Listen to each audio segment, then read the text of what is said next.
Buenas tardes, muy buenas tardes. Bueno, la Buenas siguiente tardes. reunión es realizada por estudiantes del séptimo semestre de la UPTC para la práctica 7. Estamos trabajando en un proyecto sobre un tema muy delicado de la endogamia y el día de hoy nos acompaña la psicóloga Janet Villalba, a la cual le realizaremos unas preguntas. Entonces, buenas tardes. La primera Tardes. sería, ¿qué es la endogamia?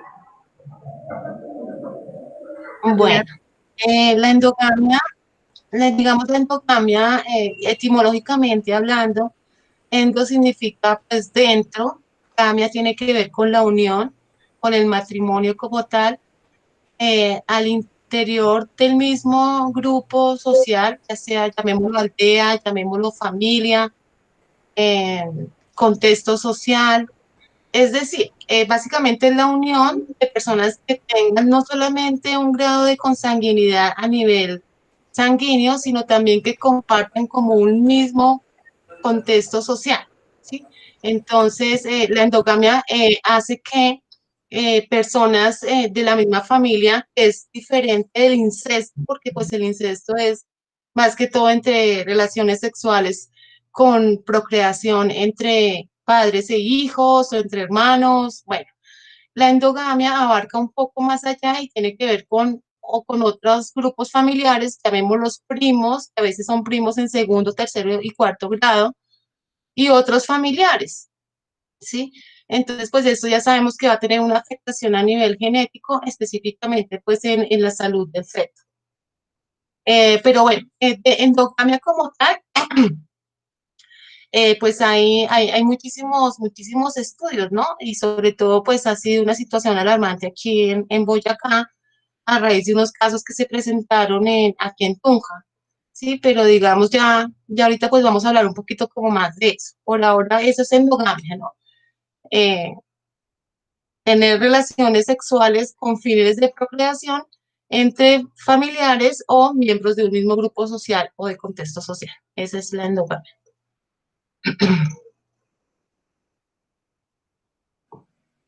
bueno, la segunda pregunta sería, ¿qué consecuencias tiene la endogamia en las familias boyacenses? Ya que este proyecto lo estamos realizando con el objetivo de conocer qué porcentaje de familias endogámicas hay en Boyacá. Bueno, digamos que este tema, a pesar de que culturalmente en Boyacá este fenómeno se da con mucha frecuencia, digamos, por las tendencias un poco socioculturales y religiosas que marcan al departamento, pero digamos que a partir como del año 2015, 2014, comenzó a tener una gran relevancia a raíz de un grupo de profesionales en el área de la salud que hicieron una investigación para ver cuáles son precisamente los porcentajes de endogamia que hay en la región. Ellos básicamente hicieron un estudio, el estudio está conformado, a ver, acá los tengo como anotaditos, está Harvey Velasco, Ángela, Ángela Joana Galvis, bueno, entre ellas está la doctora Yasmín, ¿sí? Ella es pionera también del proyecto que se hizo en epigenética y neurodesarrollo para Boyacá.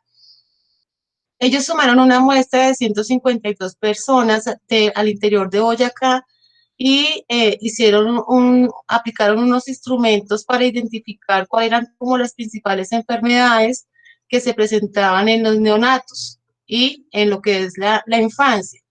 Y en esa investigación se logró concluir que un alto porcentaje, inclusive se estaba hablando de un 15.7% de Boyacá, las enfermedades provenían de porcentajes por consanguinidad parental, ¿sí?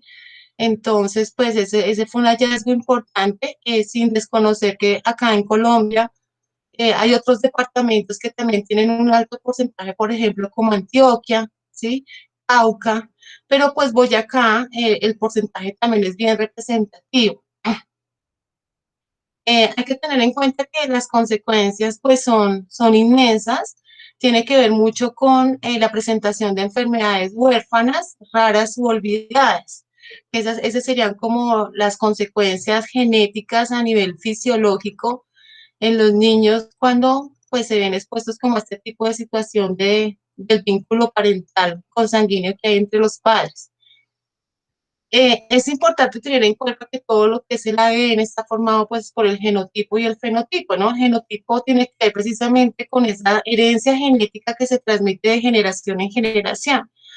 Y eso precisamente sabemos que el padre y la madre cada uno aporta un 50% y en ese 50% de material genético pueden haber genes degenerativos o genes defectuosos, ¿sí? Que pueden contribuir precisamente a que se dé ese juego al azar genético y pues que el niño pueda presentar problemas, inclusive ya durante el proceso de gestación. Entonces, ¿qué pasa con estas enfermedades huérfanas?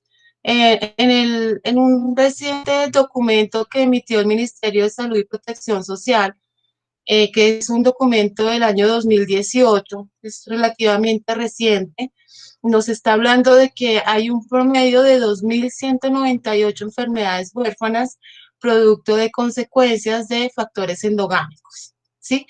Pero también pueden ser también multicausales, ¿no?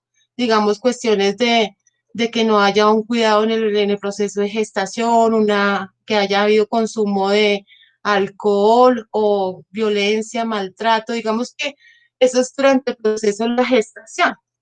Pero pues también por factores endogámicos se encontró un alto porcentaje que está dentro de este grupo de enfermedades. Entonces, si miramos, son 2.198 enfermedades que hasta el momento están identificadas tanto por este factor como por otros factores. No vamos a atribuir todo pues a la endogamia. ¿Qué otras consecuencias tienen? Pues a ver, estas enfermedades son de alto costo. Digamos que un niño que se ha diagnosticado con una enfermedad de este estilo, son enfermedades que muchas EPS, pues para las EPS el niño termina siendo como una carga económica, pues por la cantidad de medicación que tienen que suministrarle permanentemente. Y si por algún motivo pues la familia llega a quedar sin ese seguro social, pues es muy complicado que pueda acceder a la compra de esos medicamentos. Entonces son enfermedades de alto costo y enfermedades con un pronóstico no muy positivo. Cuando hablo de pronóstico no positivo, es que generalmente son enfermedades degenerativas que comienzan a manifestarse ya sea después del nacimiento o en la infancia y que tienen un aceleramiento progresivo que generalmente pues conduce a la muerte del niño. Ese es el pronóstico general de estas enfermedades. Pueden llegar a los 10, 12 años, 15 años, pero pues todo eso depende del nivel de atención médico que tengan en ese momento. Otros efectos, otras consecuencias tienen que ver con los efectos genéticos que se pueden tras la tercera generación. Digamos que no solamente es que el papá y la mamá sean primos, por ejemplo, sino que en las siguientes generaciones pueden haber efectos de genes recesivos que pueden provocar que se presenten más enfermedades o ciertas enfermedades. Y otras consecuencias están el aborto espontáneo, ¿sí? Es más, o sea, se aumenta la probabilidad de pérdida del bebé y pues eso lo hablamos también desde que tiene que ver con la selección natural, ¿no? Entonces, cuando el niño no viene en las mejores condiciones, es muy factible que se den los abortos, sobre todo en el primer trimestre del embarazo. Bueno, profe, la siguiente pregunta es, ¿qué acciones podemos tomar pues para evitar la endogamia? Bueno, aquí fundamental es que tenemos que trabajar más desde la parte sociocultural, desde la parte religiosa, pues porque nosotros somos un país donde digamos, tenemos o estamos vinculados con entidades sociales o religiosas que marcan mucho como el comportamiento. Entonces, hay grupos sociales donde se dice, no, que es importante mantener la pureza de la sangre o que es importante mantener el linaje. bueno, que es mejor malo conocido que bueno por conocer. Hay una cantidad de sistemas de creencias en las familias.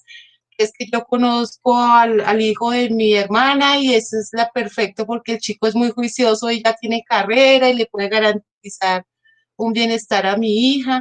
Entonces hay una cantidad de preceptos y unos sistemas de creencias que hay que atacar con la población, y sobre todo aquí en Boyacá, que somos como muy arraigados a perpetuar esas creencias socioculturales.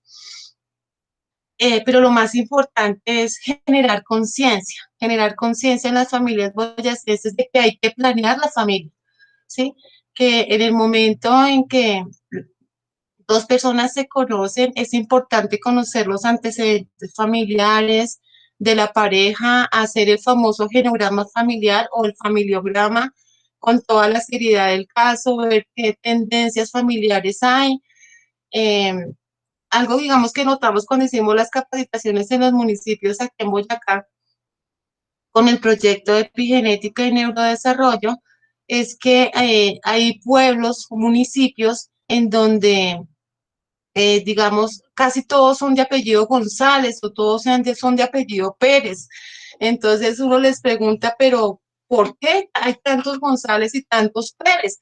Dicen, no, es que acá hay muchos, pero es que nosotros somos de los González de la montaña arriba y mi novio es de los González de la montaña hacia abajo. Entonces yo les decía, pero el hecho de que sean González y González, eso debe ser un indicador de que debe haber algún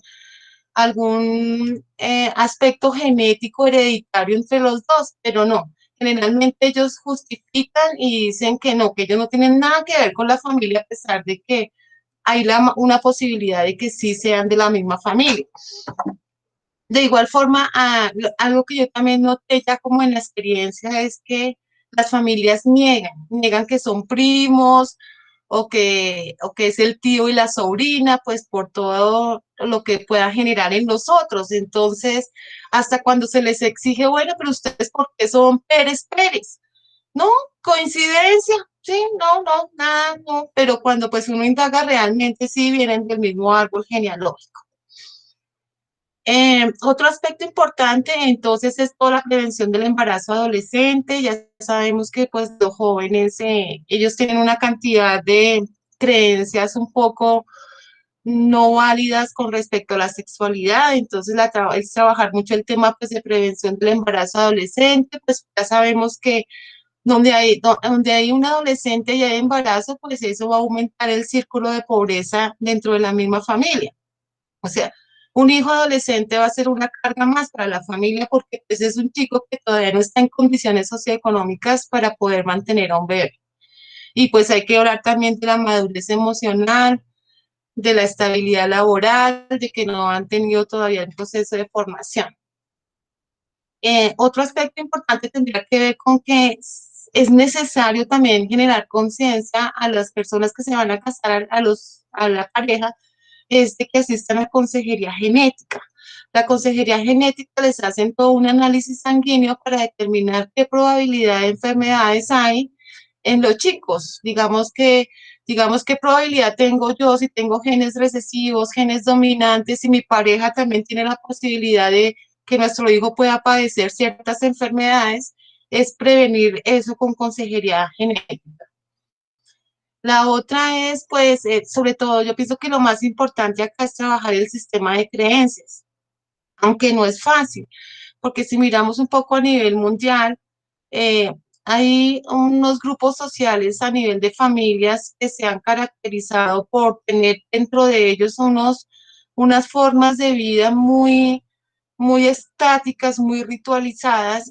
Específicamente podemos hablar de la comunidad Amish. Los Amish se casan entre ellos mismos. Los Amish, ellos se encuentran ubicados al norte de Estados Unidos, Pensilvania, con la frontera con Canadá.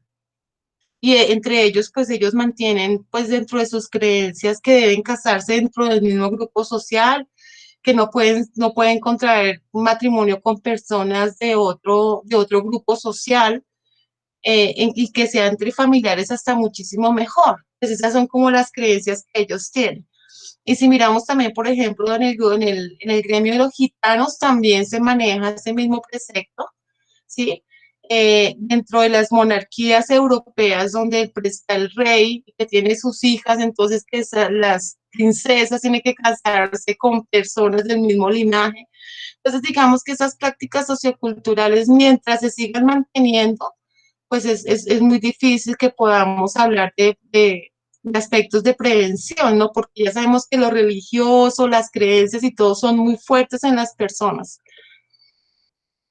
De igual forma, hay un programa que sale en Home Gen que se llama Hijos de la Poligamia. Ya sabemos que la poligamia es que generalmente hay un hombre con muchas esposas.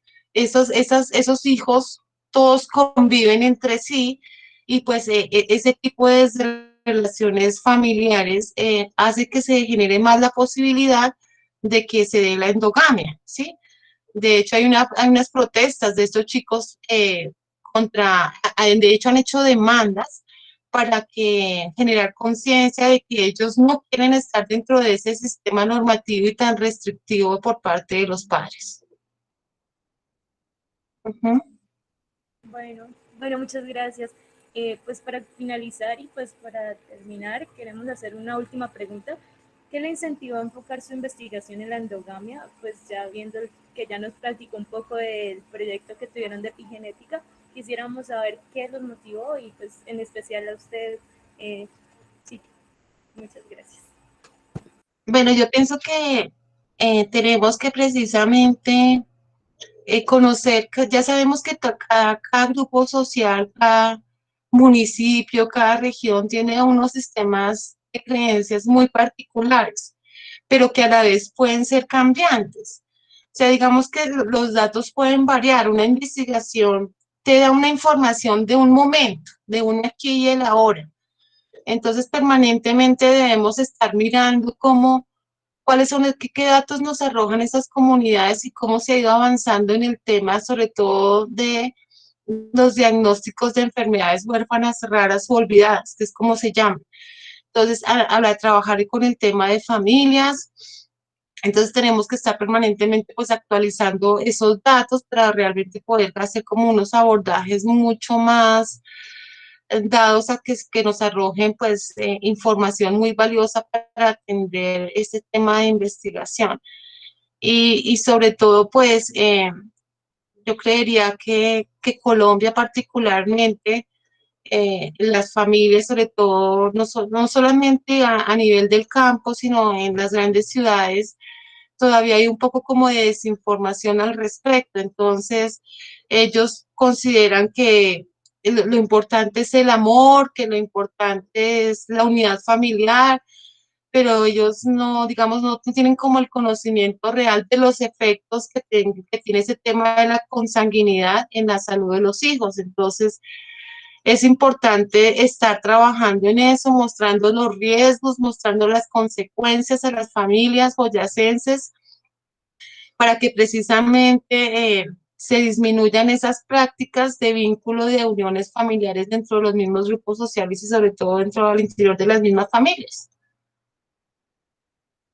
Ok, muchas gracias. Creo que ha sido de muchos aportes toda esta información que nos has brindado el día de hoy y pues seguir tomando este tema tan importante dentro de nuestra comunidad creo que es la prioridad.